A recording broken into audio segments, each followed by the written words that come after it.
첫 번째 이슈로 넘어가 보도록 하겠습니다. 첫 이슈는 우리 동규님께서 준비하신 독일의 총선 결과에 대한 이야기인데 네. 사실 우리가 독일 선거 잘 몰라요. 네. 그냥 몇몇 유명한 사람들 근데 그 유명한 사람들 사실은 옛날 사람이 다 돼버려가지고 네. 잘 모르긴 하는데 오늘 잘 들어보고 공부를 해보도록 하겠습니다. 그런데 어쩌다 독일 이슈에 관심을 가지게 되신 거예요? 사실 독일 총선 너무 중요한 이슈여가지고요. 네. 그래서 왜요? 왜 중요하죠?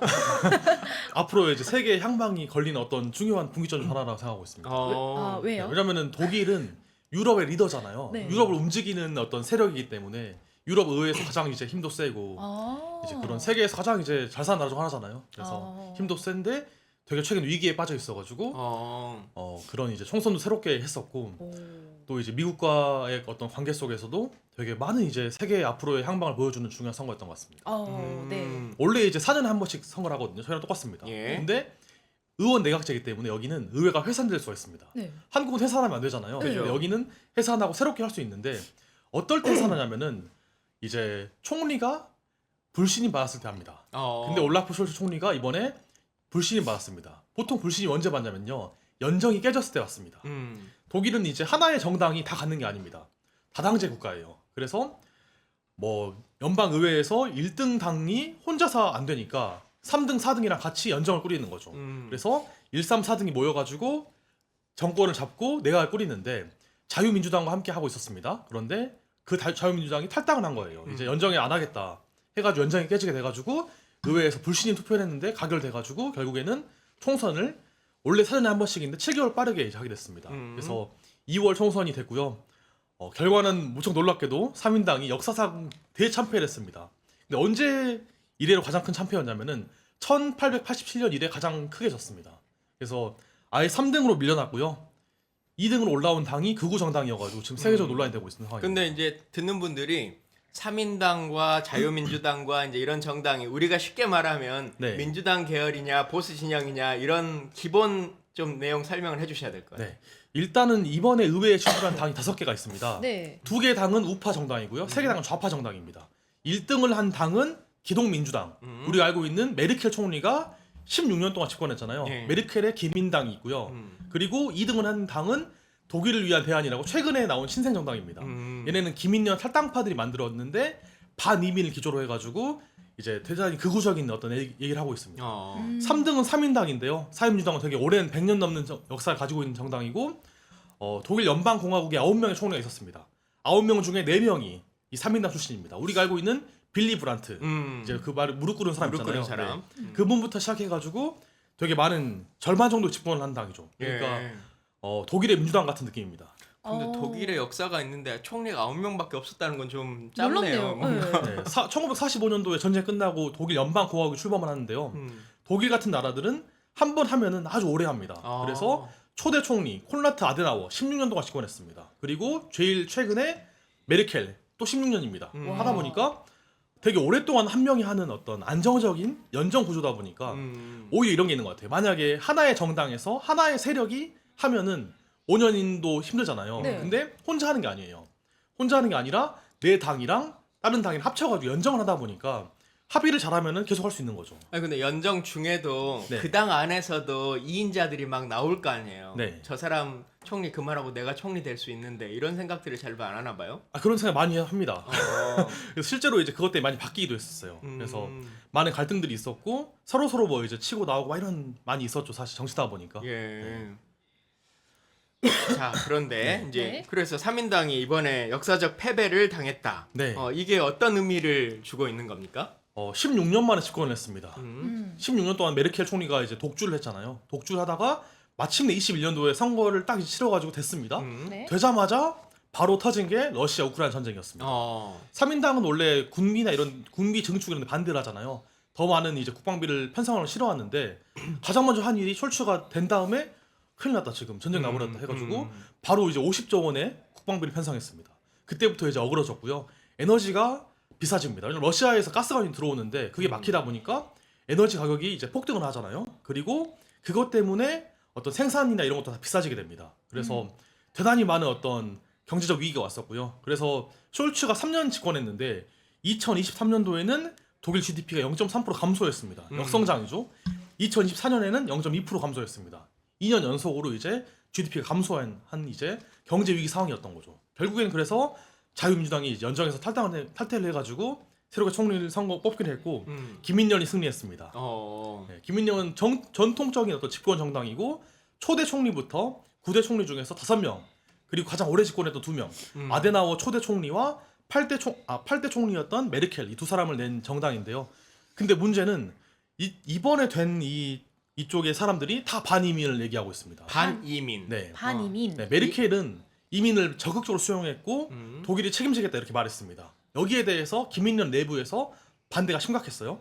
그런데 그렇게 반대를 엄청나게 하고 있었던 상황에서 정권을 뺏겼는데 그러다 보니까 메르켈 세력이 이제 약해지고 당내에 있던 반이민 세력이 득세한 거예요. 그래서 메르츠라는 사람이 지금 이 김인년의 당수인데 이 사람은 반이민에 적극적으로 나서고 있습니다. 그래서 총선을 앞두고 뭘 했냐면은 반이민 결의안을 의회에 올렸습니다. 그러니까 독일에서 이민자들을 받지 않겠다라고 네. 하는 선언인 불법 거죠. 이민에 대해서 이제 금지를 하고 이민 여건도 강화시키고 이렇게 얘기를 했는데 문제는 이제 총선을 앞두고 있었던 반이민 결의안 통과할 때 아주 이제 메르츠 총리가 메르츠 이제 총리가 되겠죠 이제 곧 메르츠 씨가 네. 아주 강경한 수를 둡니다. 뭘 뒀냐면요.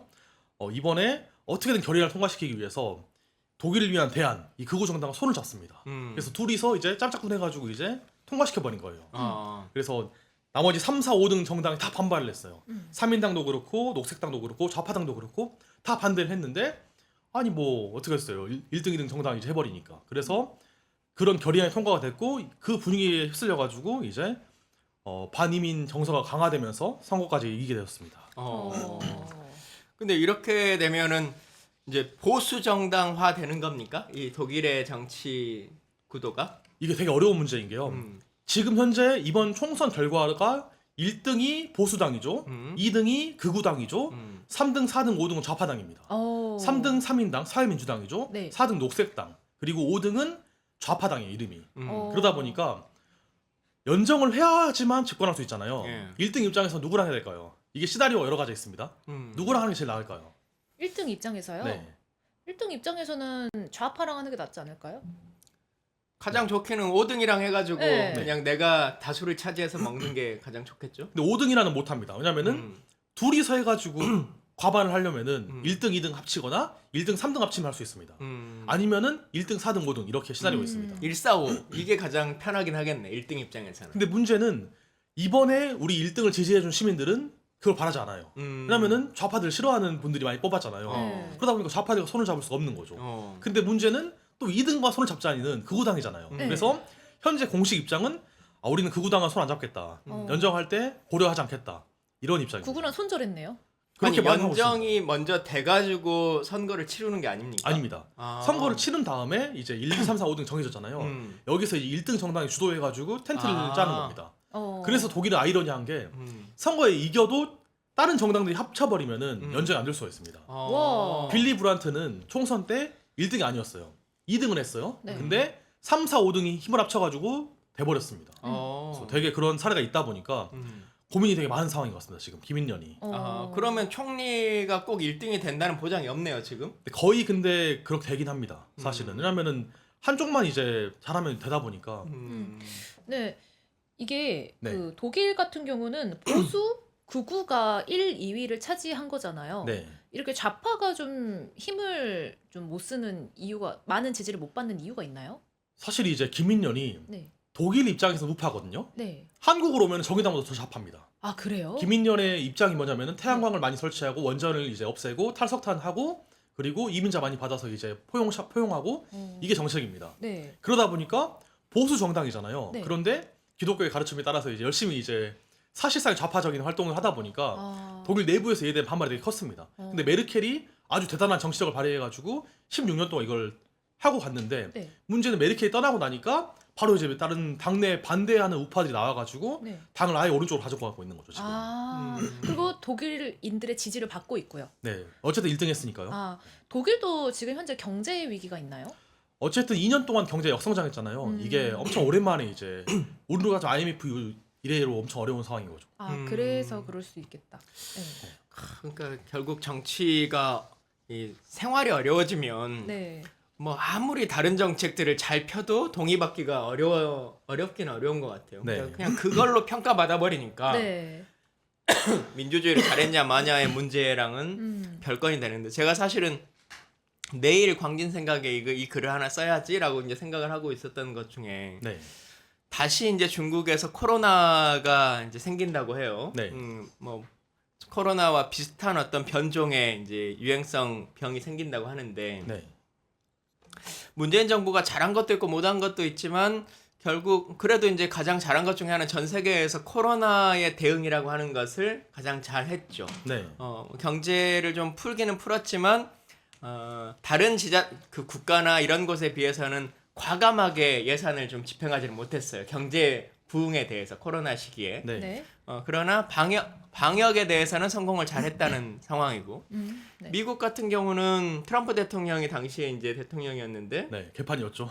방역은 개판이었죠. 네. 그냥 진짜 수백만 명의 사람들이 코로나로 사망을 하고 뭐 그런 것에 대해서 별로 이슈를 중요하게 가져가지도 않고 네. 대신 경제적으로는 되게 돈을 많이 풀어가지고 경기 호황과 뭐 주식의 부흥은 시기는 뭐 그냥 보조금이 막 널리고 널린 상태로 만들어 버렸기 때문에 네. 근데 결국 투표는 네. 살아남은 사람들이 하잖아요. 네. 그러니까 정치라는 게 보니까 그 시기에 돈을 풀어가지고 살아났던 사람들은 다시 투표를 해서 트럼프 같은 사람은 사람이 몇백 명이 죽어도 몇백만 명이 죽어도 다시 대통령이 되는데 네.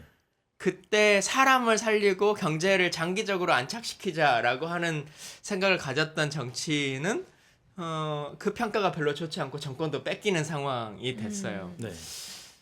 과연 어느 게 옳은 건가라고 하는 이제 고민이 들긴 하는데 결론은 진짜 그거더라고요. 결국 살아남은 사람만이 투표를 한다. 그러니 그냥 돈을 뿌려야 한다. 참 어느 게 정답인지 잘 모르겠어요. 네. 네. 근데 독일도 극우 세력이 굉장히 많은 지지를 받고 있네요. 어쨌든 이번에 전체 2등까지 올라왔으니까요. 되게 빠른 성장을 했습니다. 2013년도에 네. 나왔는데 당시 이제 한 자릿수 지지율이었어요. 네. 근데 빠르게 성장해가지고 이번 20% 넘게 지지됐고 전체 두 번째 정당이 됐습니다. 어. 나치당이 나왔을 때 네.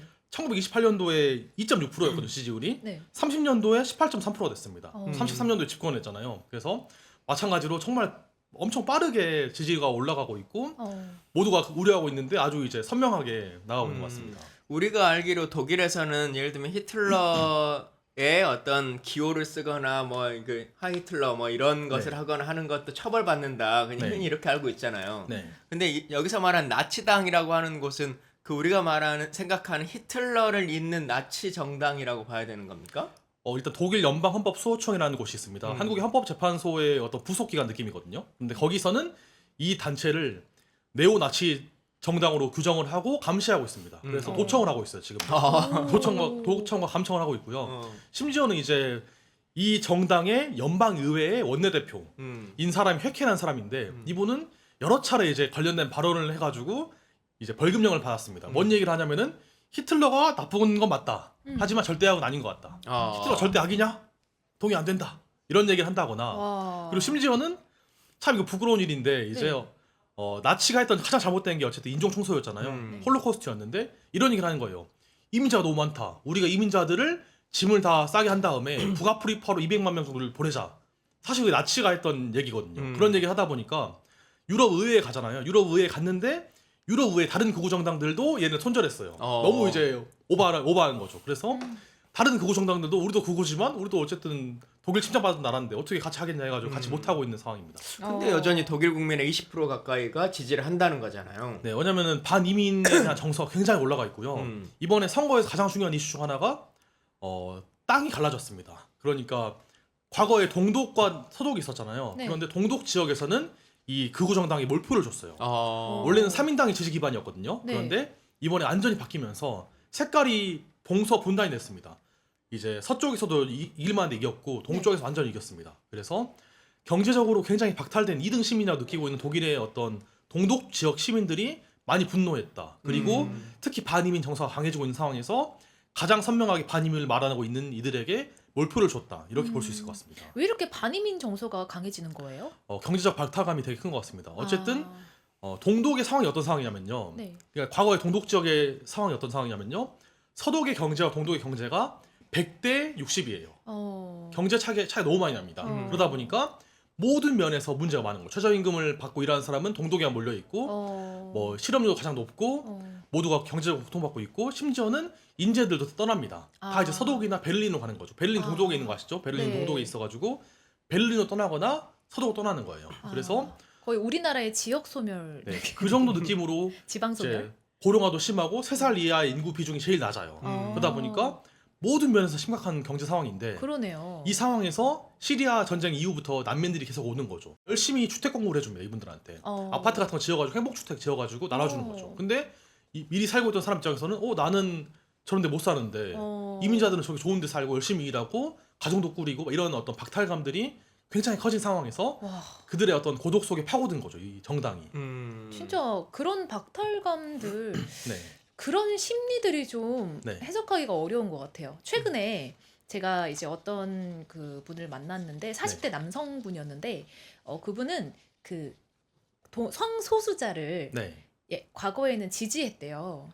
근데 요즘에는 싫다는 거예요. 왜 싫으세요? 물어봤더니 그 사람들의 목소리가 점점 커지는 게 싫어요. 근데 왜 그 사람들의 목소리가 커지면은 자기의 권리가 박탈당하니까 그런 느낌이 싫은 거잖아요. 왜 저 사람들의 목소리가 커지면 자기가 박탈당한다는 생각이 들까? 이런 생각을 좀 해봤어요. 근데 저희가 근데 비슷한 정서인 것 같아요.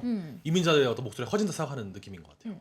전 성소수자를 지지합니다. 근데 뭐 근데 지금 뭐 우리가 저희 2분 때 얘기 나누겠지만 남녀 갈등이 생기는 이유가 결국 그거죠. 그러니까 남성분들이 우리가 좀 중심에 있었던 네. 그룹이라고 느껴지는데 이 권한이 좀 침해받고 여성으로부터 침해받는다라고 하는 이제 그 마음이 드니까 남녀 갈등이 이제 막 커지는 이제 그런 측면들이 좀 있는 것 같은데요. 네. 미국 선거도 마찬가지로 힘들고 어려운 사람들이 그 피해받고 있는 것이 다른 어떤 더 약한 더 소수자의 문제 때문이다라고 하는 걸로 책임을 묻게 되는 거잖아요. 네. 사실은 그 문제 해결점은 자기보다 더 많은 것을 가진 사람들이 그 부를 나누지 않기 때문에 발생하는 문제인데 더 힘없는 사람들로부터 그 싸움을 유도시키는 것들 이런 게 전 세계적으로 지금 먹혀들고 있는 추세인 것 같다라는 생각이 좀 들기도 합니다.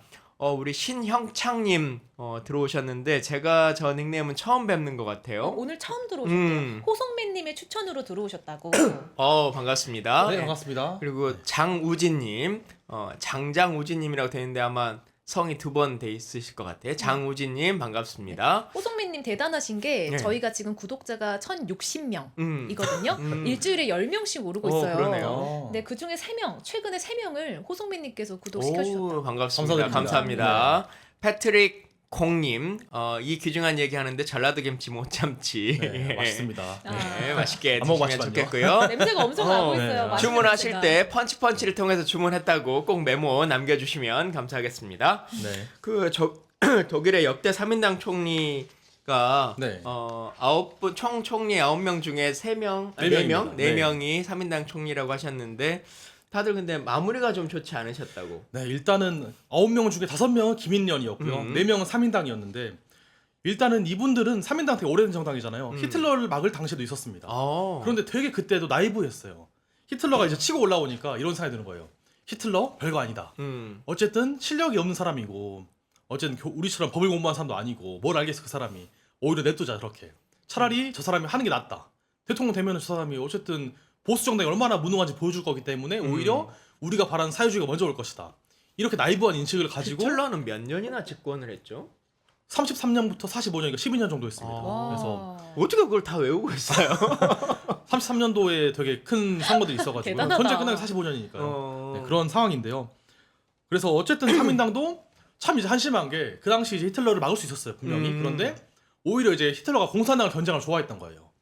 제가 공산당 막아주면 좋겠다 해가지고 냅둔 거죠. 냅뒀는데 수권법이랑을 통과시키면서 이제 윤석열이 했다고 한 거예요. 그래서 계엄을. 의회를 이제 포위하고 투표를 한 거죠. 우리 수권법 통과시킬 겁니까 안 할 겁니다 했는데 공산당 애들은 못 들어오게 했어요. 의회에. 의원들인데 히틀러가 공산당이 아니었어요? 네, 아니었습니다. 어. 히틀러는 국가사회주의 독일 노동자 나치당입니다. 아, 그래서 나치당. 네. 그쵸. 나치당이죠. 공산당 사람들이 이제 아예 못 들어오게 하고 3인당 애들 들어오게 해줬어요. 그래서 투표하시라고 했는데 당연히 반대를 했죠. 근데 반대가 많네요. 하지만 통과됐습니다 해가지고 통과를 시켜가지고요.